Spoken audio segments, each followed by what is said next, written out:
एक दिन जंगल में एक चीता दौड़ रहा था। अब क्योंकि तुम्हें फिजिक्स बहुत ही पसंद है, इसलिए मैं तुम्हें उसकी वीडियो नहीं दिखाने वाला हूं, बल्कि उसकी वेलोसिटी टाइम ग्राफ दिखाने वाला हूं। और फिर इस ग्राफ की मदद से हम ये अंदाजा लगाएंगे कि चीता कैसे दौड़ रहा था। तो यानी कि इस वीडियो में हम वेलोसिटी टाइम ग्राफ को एनालाइज करना सीखने वाले हैं, और इसकी मदद से हम एक्सेलरेशन की वैल्यू भी कैलकुलेट करेंगे। तो देखो, एक वेलोसिटी टाइम ग्राफ ये किसी भी ऑब्जेक्ट की वेलोसिटी बताता है अलग अलग टाइम पे। ठीक वैसे ही जैसे कि एक गाड़ी का स्पीडोमीटर ये बताता है कि अलग अलग टाइम पे गाड़ी की स्पीड क्या क्या है। बस अंतर इतना सा है कि स्पीडोमीटर स्पीड बताता है और वेलोसिटी टाइम ग्राफ ये वेलोसिटी बताती है। तो मैं वेलोसिटी और स्पीड इन दोनों के बीच का अंतर तो पता होगा। देखो, वेलोसिटी ये हमें डायरेक्शन के बारे में भी इंफॉर्मेशन देता है। जैसे कि यहाँ पे हमारी ग्राफ ये पॉजिटिव है, ये एक्स एक्सिस के ऊपर है ना, तो ये हमें पॉजिटिव वैल्यूज ऑफ वेलोसिटी देगी। तो यानी कि ऑब्जेक्ट ये एक डायरेक्शन में जा रहा है। अब अगर यही ग्राफ नीचे होती तो ये हमें नेगेटिव वैल्यू ऑफ वेलोसिटी देती, यानी कि ऑब्जेक्ट ये ऑपोजिट डायरेक्शन में जा रहा होता। लेकिन अभी के लिए डायरेक्शन के बारे में भूल जाओ, अब पता लगाते हैं कि चीता कैसे दौड़ रहा था। तो यहां ग्राफ से हमें दिख रहा है कि t is equal to 0 second पे चीता की वेलोसिटी ये थी 0 मीटर पर सेकेंड, यानी कि चीता अपने मोशन को रेस्ट से स्टार्ट कर रहा है। अब देखो, जैसे जैसे टाइम बढ़ता चला जाएगा वैसे वैसे चीता की वेलोसिटी ये भी बढ़ती चली जा रही है। अब इसी को समझने के लिए मेरे पास कुछ लाइंस हैं। देखो, t is equal to 1 second पे चीता की वेलोसिटी ये ग्राफ पे पॉइंट हो जाएगा यहाँ पे, और वेलोसिटी हो जाएगी कुछ यहाँ पे, यानी कि 0 से बढ़ गई velocity. t is equal to 2 second पे ग्राफ पे पॉइंट आ गया यहाँ पे, और वेलोसिटी ये हो गई यहाँ पे, यानी कि वेलोसिटी और बढ़ गई। तो ऐसे करते करते वेलोसिटी बढ़ती ही जा रही है, और t is equal to 5 second पे इसकी वेलोसिटी हो जाएगी 20 मीटर्स पर सेकेंड। तो यानी कि अगर चीता पे एक स्पीडोमीटर अटैच होता तो देखो, इसका कांटा ये 0 से स्टार्ट करता क्योंकि चीता रेस्ट पे है ना, और उसके बाद जैसे जैसे टाइम बढ़ता चला जाता वैसे वैसे इसकी रीडिंग ये भी बढ़ती चली जाती, 0 से 10, 10 से फिर 20 मीटर पर सेकेंड। अब 20 के बाद क्या हो रहा है ये तो हमें पता नहीं है, क्योंकि ये हमें इंफॉर्मेशन दी हुई नहीं है। 20 के बाद हो सकता है कि इसी रेट से वेलोसिटी बढ़े या फिर कम हो जाए या फिर कांस्टेंट रहे, इसके बारे में हम कुछ कह नहीं सकते हैं। लेकिन हमें इतना पता है कि चीता रेस्ट से स्टार्ट करके अपनी वेलोसिटी को बढ़ा रहा है 20 मीटर पर सेकेंड तक। अब आओ इसी चीज को मैं एक एनिमेशन में दिखाता हूं। तो मेरे पास यहाँ पे एक चीता, एक पिंक कलर का चीता। अब अगर इस पे स्पीडोमीटर अटैच होता तो ये कुछ ऐसा दिखता। और देखो, जैसे जैसे ये टाइम बढ़ रहा है वैसे वैसे चीता की वेलोसिटी ये भी बढ़ती चली जा रही है, और फिर 5वें सेकंड पे ये 20 मीटर पर सेकंड की वेलोसिटी पे पहुंच जाता है। तो अभी तक हमने देख लिया कि किसी भी ऑब्जेक्ट की वेलोसिटी टाइम ग्राफ की मदद से हम ये अंदाजा लगा सकते हैं कि उसकी मोशन कैसी हो रही होगी। जैसे कि यहाँ पे इस केस में चीता की वेलोसिटी ये चेंज कर रही है। हाँ, वैसे एक बात है कि अगर वेलोसिटी चेंज करे तो उसे हम एक्सेलरेशन बुलाते हैं। तो यानी कि हमारा चीता यहाँ पे एक्सेलरेट कर रहा है। अब आओ देखते हैं कि वेलोसिटी टाइम ग्राफ की मदद से क्या हम बॉडी की एक्सेलरेशन की वैल्यू इसे कैलकुलेट कर सकते हैं। तो देखो, एक्सेलरेशन होता है rate of change of velocity, यानी कि इसे हम नॉर्मली कैलकुलेट करने के लिए इस्तेमाल करते हैं। Acceleration a is equal to change in velocity by change in time, या फिर मैं लिख सकता हूं final velocity minus initial velocity divide by time taken. हाँ, ऐसे हम एक्सेलरेशन की वैल्यू कैलकुलेट करते हैं। अब देखते हैं कि इसके इस्तेमाल से हम ग्राफ से एक्सेलरेशन की वैल्यू निकाल सकते हैं या नहीं। तो इसके पहले कि मैं तुम्हें ये कैलकुलेट करके दिखाऊं, क्यों नहीं वीडियो को पॉज करो और इसे खुद से ट्राई करो। अब अगर तुमने ट्राई कर लिया तो अब देखते हैं। देखो, ग्राफ से हमें यह पता चल रहा है कि चीता इनिशियली 0 मीटर की स्पीड पे था, तो ये हो गई उसकी इनिशियल वेलोसिटी u, और फाइनली इसकी वेलोसिटी हो गई 20 मीटर पर सेकेंड। फाइनली ये 20 मीटर पर सेकेंड पे आता है, तो ये हो गया v, और इस पूरी जर्नी में लग रहे हैं 5 सेकेंड। ये भी हमें ग्राफ से निकल के आ रहा है। अब आओ उन सारी वैल्यूज को यहाँ पे सब्स्टिट्यूट करते हैं। तो एक्सेलरेशन हो जाएगा v विच इज 20 मीटर पर second minus u which is 0 divide by time taken, और ये हो गया 5 सेकेंड का। तो अगर तुम इसे सॉल्व करोगे तो तुम्हारे पास आएगा 20/5 हो गया 4, ऊपर में बच गया मीटर पर सेकेंड और नीचे में बच गया सेकेंड्स, और इसे हम लिख सकते हैं एज 4 मीटर पर सेकेंड स्क्वायर। इसमें सेकेंड लिख देता हूं। हाँ, तो ये हो गया हमारे चीते का एक्सेलरेशन। अब इसका मतलब ये हो गया कि हर एक सेकेंड चीता 4 मीटर पर सेकेंड से अपनी वेलोसिटी को चेंज कर रहा है। एवरी सेकेंड 4 मीटर पर सेकेंड की चेंज आ रही है उसकी वेलोसिटी में। तो ऐसे हम वेलोसिटी टाइम ग्राफ की मदद से एक्सेलरेशन की वैल्यू को कैलकुलेट कर सकते हैं। अब आओ जल्दी से एक और एग्जांपल बना के अपने कॉन्सेप्ट को थोड़ा तगड़ा कर लेते हैं।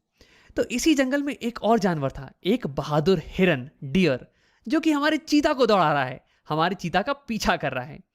तो इसकी वेलोसिटी टाइम का ग्राफ कुछ ऐसा आ रहा है, ये देखो। इसकी भी वेलोसिटी चेंज हो रही है यार।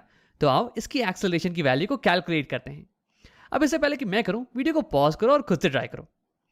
अब अगर तुमने ट्राई कर लिया है तो आओ देखते हैं।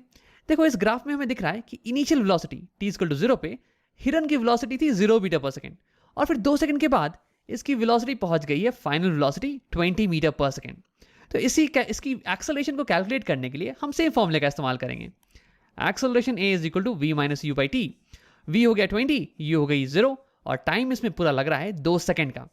तो फिर यहां इस केस में एक्सेलरेशन की वैल्यू, a की वैल्यू आ जाएगी एज 20/2, ये हो गया 10 मीटर पर सेकेंड, या फिर मैं लिख सकता हूं 10 मीटर पर सेकेंड स्क्वायर। यानी कि हर एक सेकेंड डियर की वेलोसिटी 10 मीटर पर सेकेंड से बढ़ रही है।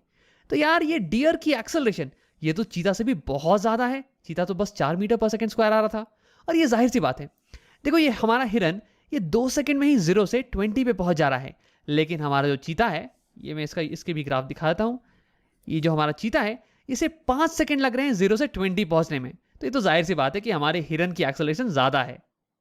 अब एक इंटरेस्टिंग सवाल, देखो हमारा हिरन ये चीता का पीछा कर रहा है, तो क्या तुम्हें लगता है कि हमारा हिरन चीता को पकड़ पाएगा? वीडियो को एक बार पॉज करो और खुद से सोचो। अब अगर तुम्हें यह लग रहा है कि राम हिरन की एक्सेलरेशन बहुत ज्यादा है चीता से, तो ऑब्वियसली हमारा हिरन चीता को पकड़ पाएगा। तो यार ये गलत है। देखो ये जरूरी नहीं है कि हमारा हिरन चीता को पकड़ पाए। अब देखो एक गाड़ी का स्पीडोमीटर हमें गाड़ी की केवल स्पीड बताता है। ये नहीं बताता है कि गाड़ी मोशन को कहां से स्टार्ट कर रही है, गाड़ी की पोजीशन क्या है।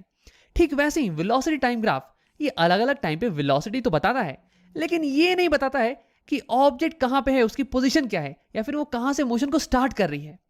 तो इस केस में हमें यह नहीं पता है कि चीता और हिरन इन दोनों की स्टार्टिंग पोजीशन है क्या। देखो हो सकता है कि हिरन ये बहुत पीछे हो चीता से, तो फिर यार उस केस में तो ये चीता को नहीं पकड़ पाएगी ना। अब तुम ये सोच रहे होगे कि राम हम ग्राफ्स के बारे में पढ़ ही क्यों रहे हैं, जब हम एक्सेलरेशन की वैल्यू को फॉर्मूले से कैलकुलेट कर सकते हैं, तो फिर ग्राफ्स का क्या काम।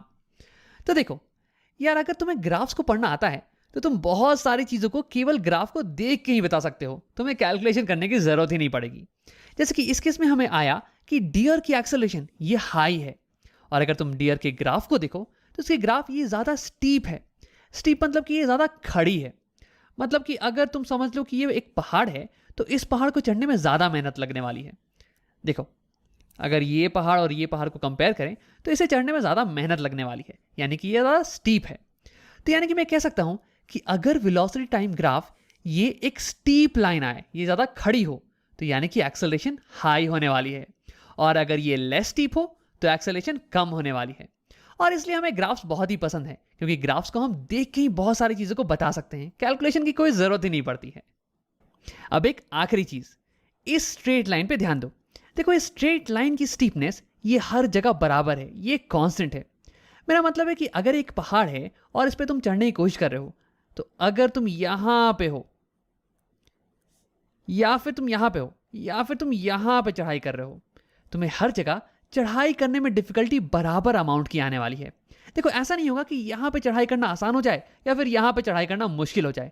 नहीं, हर जगह तुम्हें इक्वल अमाउंट ऑफ डिफिकल्टी आने वाली है। यानी कि स्ट्रेट लाइन की स्टीपनेस ये कांस्टेंट है। और देखो हमने ये देख रखा है कि स्टीपनेस ऑफ लाइन ये रिप्रेजेंट कर रही है एक्सेलरेशन को। तो अगर स्टीपनेस कांस्टेंट है तो यानी कि एक्सेलरेशन ये भी कांस्टेंट है। अब देखो इसका मतलब ये हो गया कि चीता की वेलोसिटी हर सेकंड 4 मीटर पर सेकंड से ही बढ़ रही है। ऐसा कभी नहीं होगा कि किसी सेकंड ये 5 मीटर से बढ़ गई या फिर 10 मीटर पर सेकंड से बढ़ गई। नहीं, हर एक सेकंड एक कांस्टेंट नंबर से ही बढ़ रही है एक्सेलरेशन। अब सिमिलरली अगर हम डियर की बात करें तो इसका ग्राफ ये भी एक स्ट्रेट लाइन है, यानी कि इसकी भी स्टीपनेस ये कांस्टेंट होने वाली है, इसकी भी एक्सेलरेशन कांस्टेंट होगी और इसकी भी वेलोसिटी एक कांस्टेंट नंबर से ही बढ़ने वाली है पर सेकंड। लेकिन अगर हमारा ग्राफ कुछ ऐसा हो, नॉट अ स्ट्रेट लाइन, तो इस केस में एक्सेलरेशन कांस्टेंट नहीं होगा। देखो यहां पे पहले 2 सेकंड में वेलोसिटी बहुत ज्यादा बढ़ रही है, यानी कि एक्सेलरेशन यहां पे हाई होने वाला है, और अगले 2 सेकंड में वेलोसिटी ये थोड़ा सा ही बढ़ रही है, यानी कि एक्सेलरेशन यहां पे लो होने वाला है। और खैर उसके बाद ये वेलोसिटी तो कांस्टेंट हो जा रही है, वेलोसिटी तो चेंज ही नहीं कर रही है यार। तो यानी कि इस केस में तो एक्सेलरेशन जीरो हो जाने वाला है। अब इसी चीज को हम स्टीपनेस के नजरिए से भी देख सकते हैं। ये देखो, यहाँ पे हमारी ये वाली जो पार्ट है ग्राफ की, ये ज़्यादा स्टीप है, ये ज़्यादा खड़ी है, यानी कि यहाँ पे एक्सेलरेशन ये हाई होने वाला है, जबकि यहाँ पे स्टीपनेस थोड़ी सी कम हो गई है, यानी कि यहाँ पे एक्सेलरेशन ये लो होगा। और खैर यहाँ पे ये वाली ग्राफ तो फ्लैट हो गई है, तो यहाँ पे एक्सेलरेशन बिल्कुल ही जीरो हो जाने वाला है। तो यानी कि अगर हमारी ग्राफ ये एक कर्व्ड लाइन हो, ना कि स्ट्रेट लाइन, तो यानी कि इस केस में एक्सेलरेशन ये कांस्टेंट नहीं होने वाला है, ये वेरी करता रहेगा। लेकिन अगर हमारी वेलोसिटी टाइम ग्राफ ये एक स्ट्रेट लाइन दी हुई हो, तो फिर उस केस में एक्सेलरेशन कांस्टेंट होने वाला है। अब मैं तुम्हें इसी डिफरेंस को एक स्पीडोमीटर की मदद से दिखाने वाला हूं। देखो, ऐसे मोशन के लिए जहां पे कि वेलोसिटी अलग अलग रेट से बढ़ रही है, इसके लिए स्पीडोमीटर कुछ ऐसे भागेगा। देखो यहाँ पे काटा ये स्टार्टिंग में जल्दी जल्दी बढ़ रहा था, यानी कि वेलोसिटी जल्दी जल्दी बढ़ रही थी। फिर बाद में काटा स्लो डाउन हो गया, यानी कि वेलोसिटी ये अब धीरे धीरे बढ़ने लगी, और उसके बाद 20 मीटर पर सेकेंड पे वेलोसिटी कांस्टेंट हो गई। लेकिन देखो यहाँ पे जहां पे कि एक्सेलरेशन कांस्टेंट है, यहां पे स्पीडोमीटर की रीडिंग कुछ ऐसे चेंज करेगी। देखो यहां पे काटा एक बराबर अमाउंट से बढ़ रहा है, यानी कि वेलोसिटी ये एक बराबर अमाउंट से चेंज कर रही है, एक यूनिफॉर्म रेट से चेंज कर रही है, और इसलिए ऐसे मोशन को हम यूनिफॉर्मली एक्सेलरेटेड मोशन कहते हैं। यहां पे एक्सेलरेशन ये कांस्टेंट होता है। अब आओ वीडियो को यहीं पे खत्म करते हैं। इस वीडियो में हमने देखा कि कैसे एक वेलोसिटी टाइम ग्राफ को एनालाइज किया जाए और इसकी मदद से कैसे एक्सेलरेशन की वैल्यू को कैलकुलेट किया जाए। हमने ये भी देखा कि जो ग्राफ ज़्यादा स्टीप होगी उसकी एक्सेलरेशन ज़्यादा हाई होने वाली है।